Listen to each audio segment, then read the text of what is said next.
আসসালামু আলাইকুম। আপনারা কেমন আছেন? আশা করি ভালো আছেন। আল্লাহ রাখছে, আল্লাহর দোয়ায়, আপনাদের দোয়ায় আমি ভালো আছি। আল্লাহ রাখছে। ঠান্ডা অনেক লেগেছিল, এখন হালকা একটু কমছে। আমি আজকে রান্না করব আমাদের বগুড়ার বিখ্যাত আলু ঘাঁটি শাটি মাছ দিয়ে। আমি এখানে নিয়েছি কাঁচামরিচ, রসুন কুচি, পেঁয়াজ কুচি, তেজপাতা দুটা, এলাচ, কালো এলাচ একটা, দারচিনি 2 পিস, কালো সাদা এলাচ 1 পিস, ধনিয়ার পাতা নিয়েছি, ধনিয়ার পাতা লাস্টে দেব। আর আমি নিয়েছি যেখানে শাটির মাছ হলুদ, হালকা হলুদ দিয়ে সিদ্ধ করে বেছে নিয়েছি।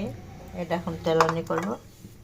আমরা এরকম করেই খাই, খুব মজাদার খাবার আর কি। সাথে লাস্ট পর্যায়ে টমেটো যাবে, দিলাম পেঁয়াজ কুচি,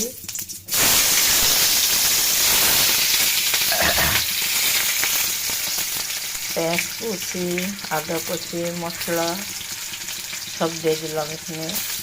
লাস্টে দিব ধনিয়ার পাতা। আমার হাজব্যান্ড বলতেছে কালকে গরুর মাংস আছে, তারপর সাথে শাটি মাছের আলু দিয়ে টমেটো দিয়ে ঘাটি করে দাও। ও খুব পছন্দ করে, তার জন্য করতেছি। আমি মোটামুটি খাই, অতটা পছন্দ করি না। আমার হাজব্যান্ড খুব পছন্দ করে আমার হাতের এই আলুর শাটি মাছের ঘাটিটা। মাংস দিয়ে বা ডিম দিয়ে ঘাটে আমার হাতে খুব পছন্দ করে আমার হাজব্যান্ড। ওর জন্যই শুধু আমি কষ্ট হলেও একটু রান্না করার চেষ্টা করি। আপনারা কি কোথা থেকে দেখছেন? এখানে মশলাটা কাঁচামরিচ, পেঁয়াজ, গরম মশলা, তেজপাতা সব দিয়ে ভেজে নিচ্ছে হালকা। নিয়ে মাছটা এখানে ছেড়ে দেব।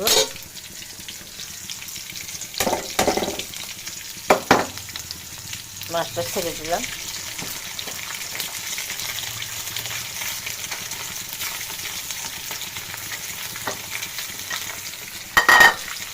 মাছটা একটু ভেজে নেব।